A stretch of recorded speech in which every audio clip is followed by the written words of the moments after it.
Olá, você está na TV Câmara, canal 18.2 da TV Aberta e esse é o programa Retrato Público.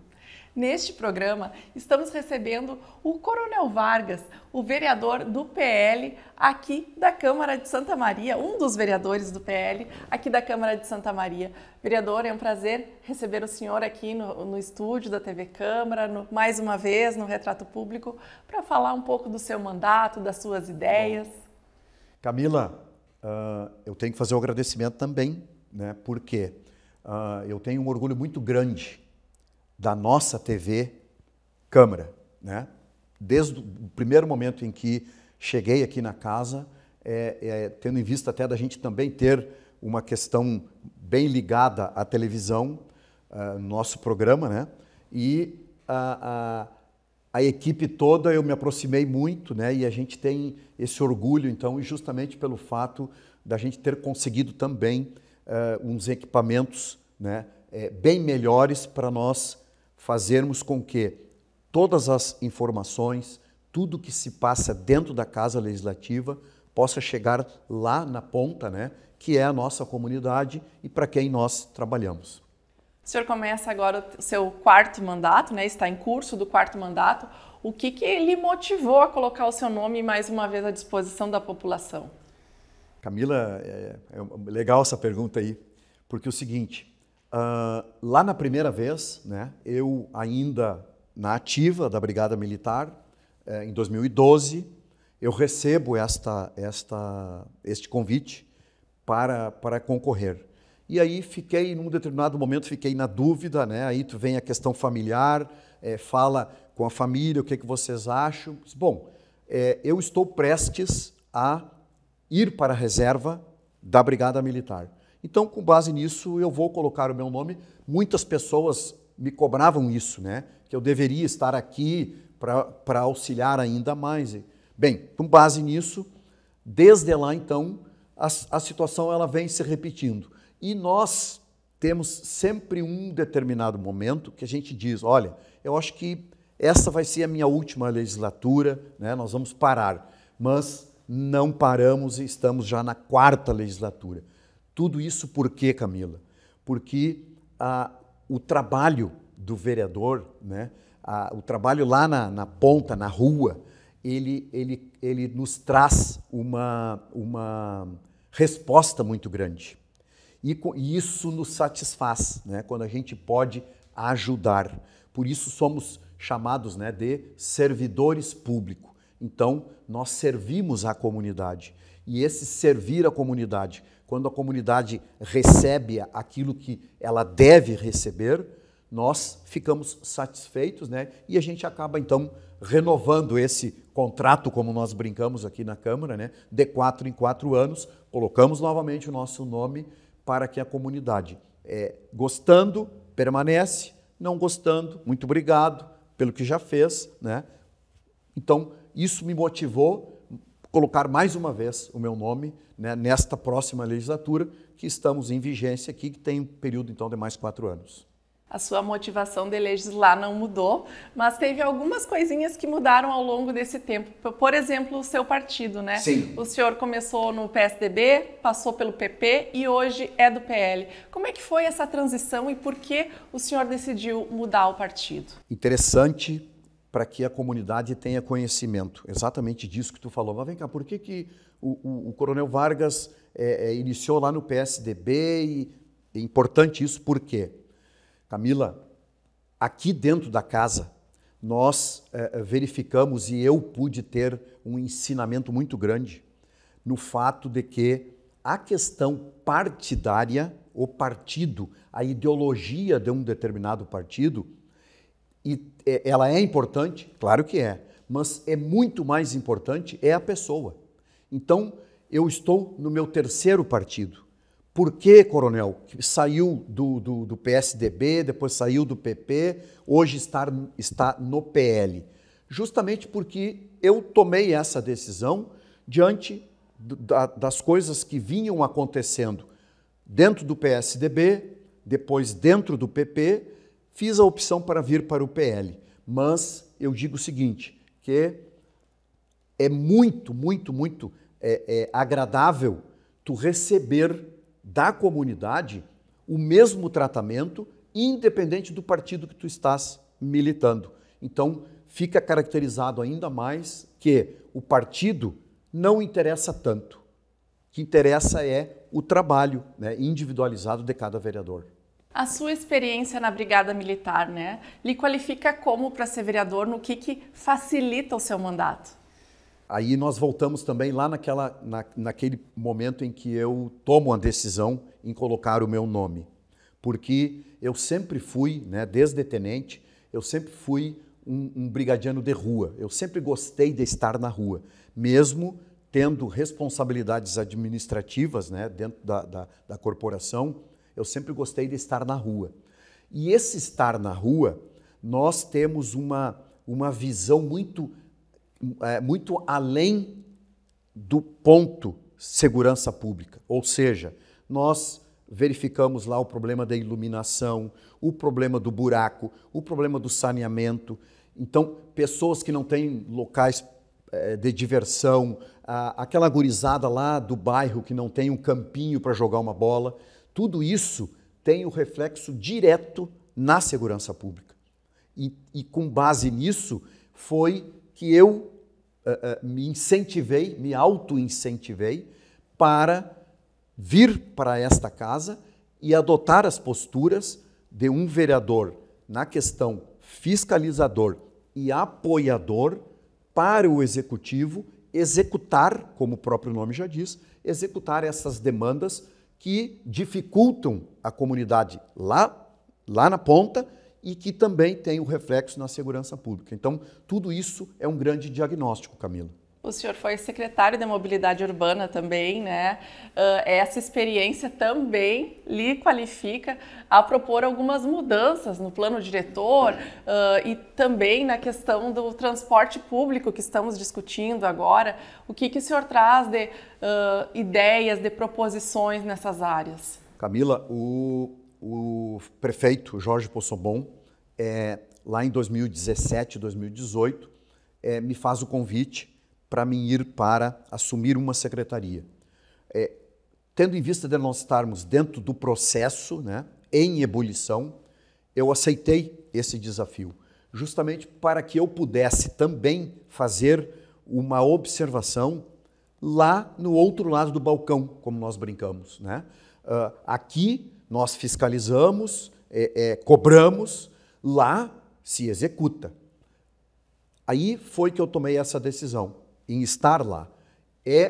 E foi uma grande experiência, para nós podermos verificar a dificuldade, né, de ser o secretário, a dificuldade que tem o nosso servidor público, né, com base em entregar à população aquilo que a população está pedindo. Então, foi uma grande experiência e evidente, alinhado com a experiência Brigada Militar, porque, veja bem, lá no início da minha carreira, a Brigada Militar tinha a competência exclusiva do trânsito, né? E depois acabou, então, fazendo esta sucessão para os municípios. Então, o trânsito sempre foi uma paixão nossa, né? Em termos de brigada, do controle do trânsito, a questão da dificuldade de determinada via e tudo isso. Então, eu tive condições de fazer esse trabalho junto à mobilidade urbana. E como tu falaste agora, um desafio muito grande na questão do transporte público, né? Que é uma válvula muito forte de escape para o bom desenvolvimento de uma comunidade. Então, esta parte, existe uma dificuldade muito grande com base no executivo para o bom desempenho de tudo isso. Então, veja bem que, naquele momento, fazendo então dando mais esse plus, naquele momento nós também estávamos discutindo uma questão da regulamentação dos aplicativos, né? Que a modernidade, a forma como nós estamos vivendo, nós precisamos acompanhar isso de muito perto. né? Então, hoje, não tem um local que tu não vá e que tu não consiga, pelo teu celular, solicitar esse aplicativo.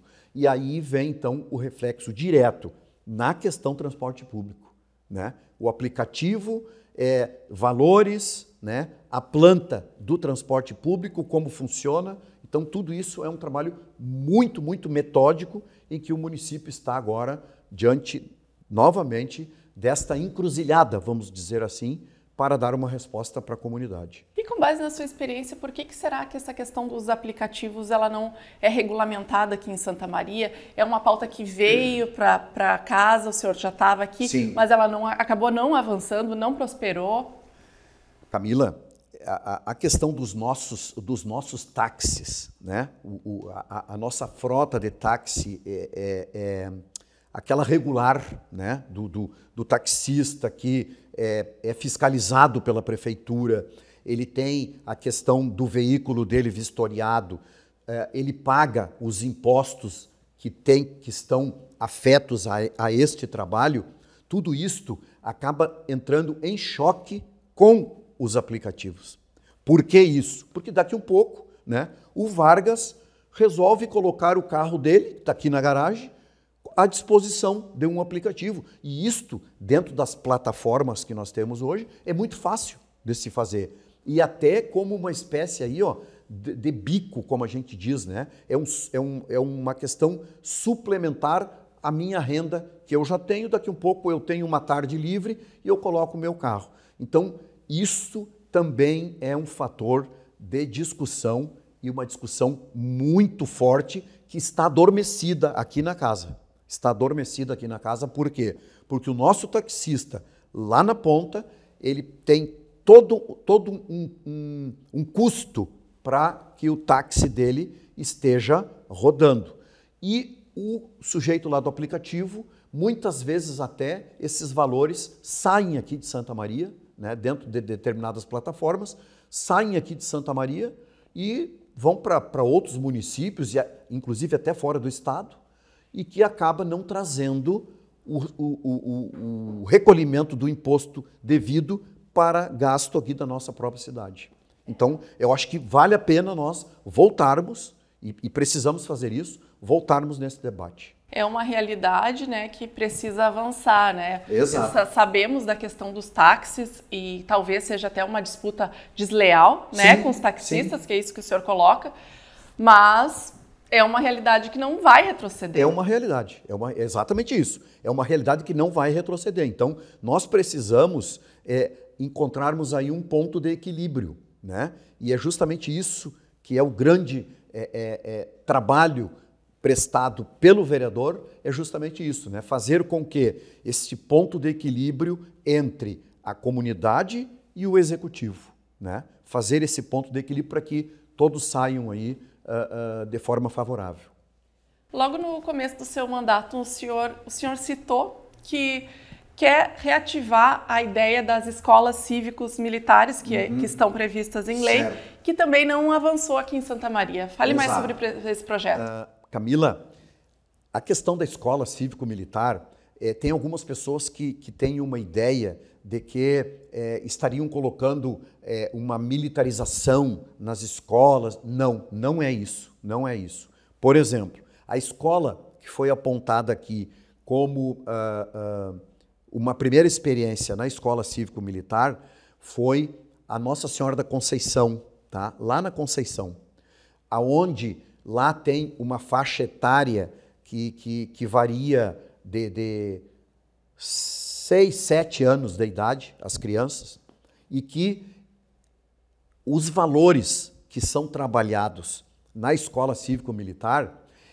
são os mesmos valores da família, né? Então, é a questão do respeito com o pai e com a mãe, os valores cívicos, né, do nosso país, né, o ter a bandeira, o hino nacional, o respeito pelo professor, tudo isso é muito bem trabalhado nas escolas cívico-militares. E, infelizmente, nós tivemos uma interrupção, né, nessas etapas. Conseguimos fazer até a segunda ou terceira etapa, que foi a implantação e a distribuição, inclusive, dos uniformes, né, para as crianças lá. Mas depois acabou dando problema com monitores, e aí deu o problema dessas enchentes, então acabou atrapalhando um pouco. Mas as comunidades estão nos pedindo isso. Elas querem escola cívico-militar para seus filhos. Quero falar do outro assunto que é referente também à segurança pública, mas mais à ambientação, à convivência social. Na legislatura passada, tramitou aqui na casa um projeto que previa que as pessoas não poderiam beber nas ruas Sim. após a meia-noite, né? Como é que pode se fazer para que haja uma fiscalização? Porque hoje parece que essa lei não está sendo cumprida. Camila, diante de qualquer situação envolvendo a ordem, né, a obrigação, a lei que regula, nós temos que ter, dentro deste paralelo, uma forte educação, né? Nós temos que educar para que as pessoas não façam nada de forma obrigatória. Ninguém gosta disso, né? De chegar lá e dizer assim, ó, tu vai agora, vai fazer isso. Não, parei um pouquinho. Tem outra forma de se fazer? Tem. É a melhor? Claro que é a melhor, né? Dentro de uma harmonia, dentro de uma tranquilidade.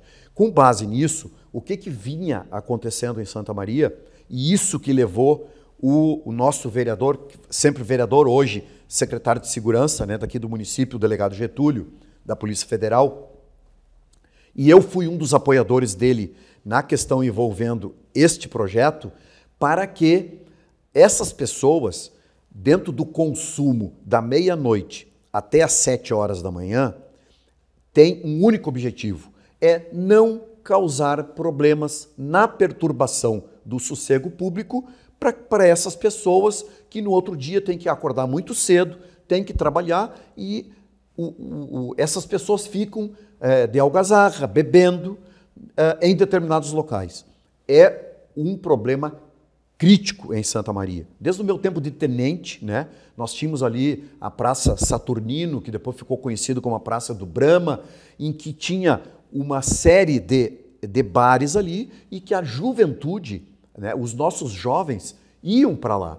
E aí, quando nós falamos em jovens, Camila, nós temos que ter a consciência de que Santa Maria tem uma população jovem muito grande, por causa da UFSM e por causa das outras universidades que formam aí o grande grupo de estudantes da nossa cidade.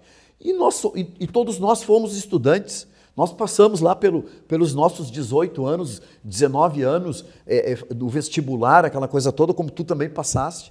E a gente quer se divertir, mas nós precisamos fazer então com que esta diversão seja uma diversão saudável e que não cause prejuízo para aquela pessoa que está ali, muitas vezes com questão envolvendo idade avançada, né? A questão saúde, uma pessoa que está doente, e o trabalhador, que no outro dia tem que acordar às 6 horas da manhã para sair para o seu trabalho. Então, é um trabalho contínuo de todos os órgãos de segurança dentro desta fiscalização. Porque nós, aqui na casa, que somos os confeccionadores de leis, né? Nós é que fizemos as leis do nosso município, não nos adianta nós sermos aqui um grande produtor de leis que vai chegar lá do outro lado da rua e que não vai ser cumprida. Para uma lei ser cumprida, ela precisa ser fiscalizada e, junto com a fiscalização, a educação. Nessa questão da educação, também seria importante ter um local adequado para que os jovens pudessem, né, fazer o seu lazer de uma forma segura e não incomodar, né, as demais pessoas. Santa Maria já está há muito tempo atrás, né, de vários outros municípios. Precisamos ser muito críticos com base nisso, Camila, porque se nós detectamos que nós temos um grupo, uma população muito jovem na cidade, e que o jovem tem aquele período em que ele está estudando, aquele período que ele está com aquela energia toda, né, de se conhecer, enfim, de curtir a sua idade, a cidade tem que se preocupar em ter locais apropriados justamente para acomodar, né, e fazer com que se tenha uma harmonia entre os estudantes, entre a população normal da cidade e a ponta lá da universidade. Então, esse é um outro debate que esta casa precisa estar trabalhando e trazendo não só crítica, Camila, mas sim sugestões, né? Agora, essa semana que passou, nós tivemos aqui dentro da casa uma reunião importantíssima de uma homenagem à UFN, né, a antiga Unifra, em que a nossa reitora, a irmã Irani diz, olha, nossas universidades estão à disposição de vocês, estão disponíveis para vocês. Então, nós temos aí um grupo intelectual de alunos, né, com uma mente a mil. Vamos aproveitar esses jovens, vamos trocar ideias com eles, porque daqui a um pouco eles têm a solução e eles podem trazer aqui para nós o caminho que nós estamos há horas tentando achar e eles já têm aí o norte para nos indicar. Coronel, vamos falar dos seus projetos que estão em tramitação. Tem um deles que equipara o paciente transplantado à pessoa com deficiência. Sim. Por que o senhor propõe esse projeto? Olha só, é importante essa tua pergunta até para mim fazer um gancho aqui, Camila, dentro da questão envolvendo a comunidade, né, que nos assiste nesse momento. A importância da comunidade estar integrada com o vereador, com o legislativo. Porque a grande maioria dos meus projetos, Camila, que eu, ao longo já desses 12 anos que eu protocolei, que não foram muitos, né, mas que estão protocolados, eles foram fomentados pela própria comunidade. A comunidade veio até a Câmara de Vereadores e nos pediu, né? Nós discutimos, nós trocamos ideia. E esse dos transplantados, nós temos uma grande bandeira aqui em Santa Maria, né? Que é o menino, o Samuca, né? Que ele tem um problema de fibromialgia nos pulmões e ele precisa de estar 24 horas, agora já está bem melhor, graças a Deus, na questão ligado ao oxigênio e tudo mais. Mas é uma doença incurável e que necessita de um transplante.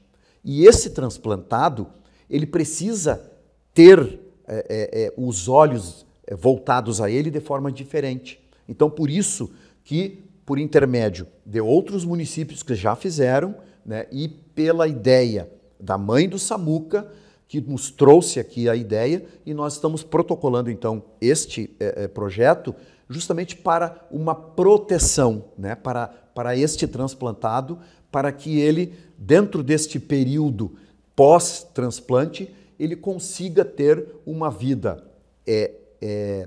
saudável e normal num curto espaço de tempo. Então, por isso, um cuidado totalmente diferenciado para esse tipo de paciente. É para garantir o atendimento prioritário, né, vereador? Garantir o atendimento prioritário e uma série de outras situações em que, por exemplo, aqui vamos fazer o gancho, Camila, a respeito do autismo, né?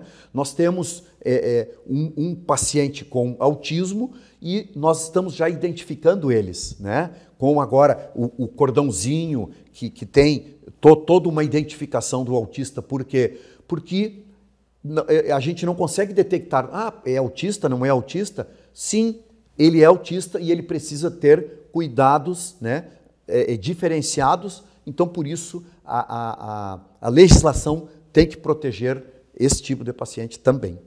Vamos avançar aqui nos seus projetos de lei. O senhor tem um projeto que autoriza o executivo a fornecer aparelho sensor de monitoramento contínuo da glicose para as pessoas. A mesma situação, tá? Vieram até aqui ao nosso gabinete, visitaram também outros gabinetes e eu me comprometi em nós darmos um pontapé inicial com o apoio dos outros pares desta casa, porque a questão da glicose, ela é um outro problema que ele é crítico, ele não tem cura.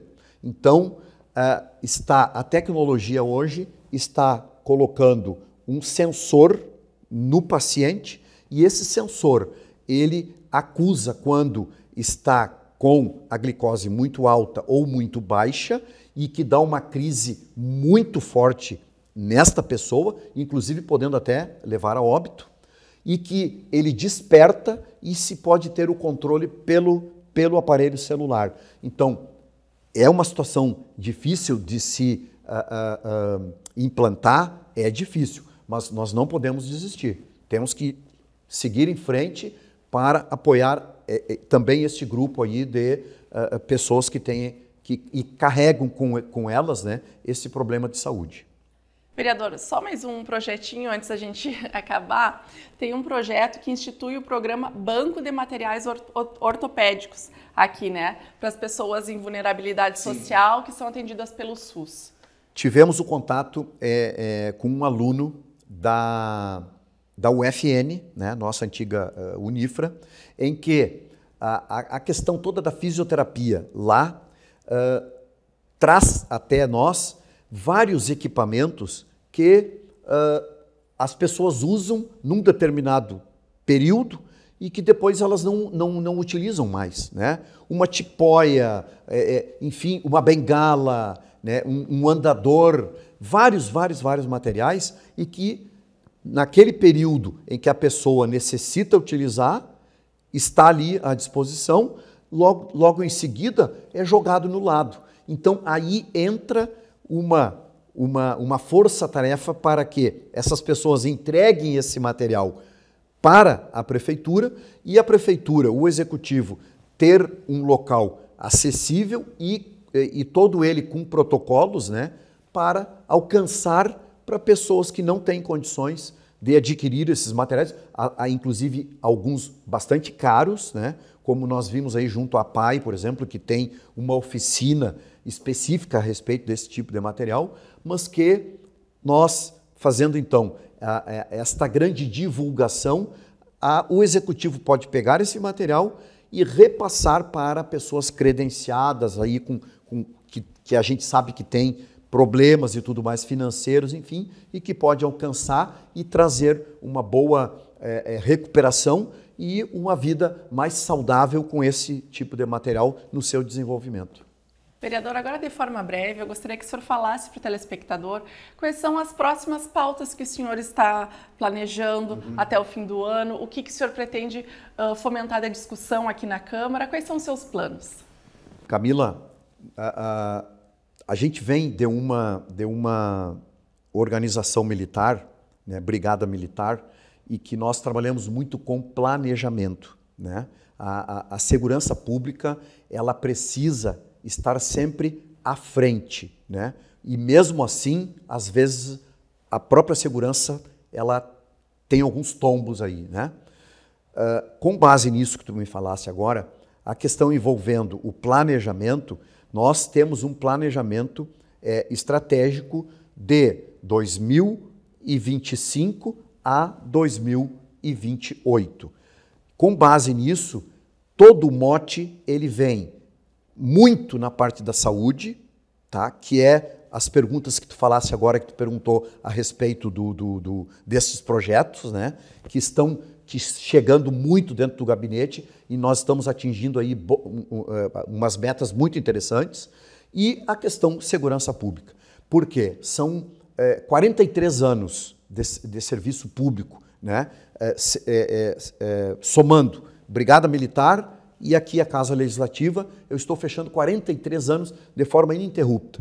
Então, o que mais o vereador Vargas sabe, o que mais ele teve experiência? Segurança pública. Então, a gente não pode se afastar, eu não tenho como me afastar deste mote, né? Segurança pública, para gerar aí uma tranquilidade, é o que nós todos precisamos, né?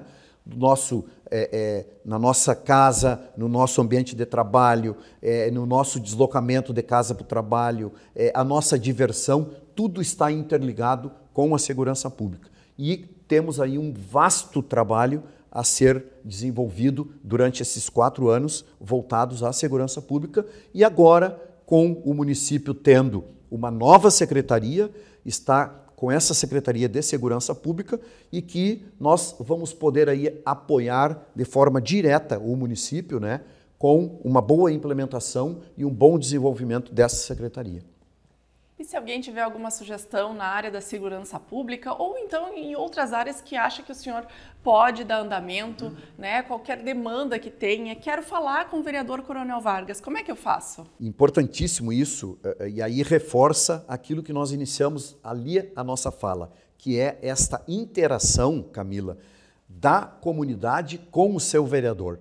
E não importa que, mas eu não votei no Coronel Vargas. Não interessa se não votou no Coronel Vargas, se não votou no vereador A, B ou C. Não interessa. Venham até a Câmara, participem, porque a Câmara de Vereadores é o local onde se consegue fazer todas essas leis, né, essas normas sociais para o bom desenvolvimento da nossa comunidade. O que nós queremos é que a nossa cidade de Santa Maria seja a melhor cidade do Rio Grande do Sul. É assim que nós temos que pensar. E só podemos conseguir isso se a comunidade estiver aqui, nos fiscalizando também, nos cobrando, nos trazendo sugestões e estando ao nosso lado na hora do embate. Então, venham até a Câmara, visitem os outros gabinetes, venham até o gabinete do vereador Coronel Vargas, serão muito bem recebidos, independente se votou, se não votou. Hoje a gente nem sabe quem votou, né? Justamente por isso, mas importante esta interação de estarem aqui trazendo sugestões. Então, façam contato no Instagram, Facebook, Coronel Vargas, façam contato, venham até aqui, que a gente vai estar lado a lado com o mesmo objetivo. Obrigada, vereadora. É sempre um prazer conversar com o senhor. Legal. Eu agradeço, né, a forma como vocês estão conduzindo este importante veículo de informação para a nossa população. Porque é só clicar lá no 18.2 e vai ter aí todas as informações do que acontece aqui, tá? Fique com Deus, que Deus abençoe a todos nós e que conseguimos aí atingir todos os nossos objetivos. Esse foi o Retrato Público com o vereador João Ricardo Vargas, o conhecido Coronel Vargas do PL. Você pode rever esse programa no nosso canal do YouTube, que é o TV Câmara Santa Maria. Obrigada pela sua audiência e até o próximo programa. TV Câmara, a tela da cidadania.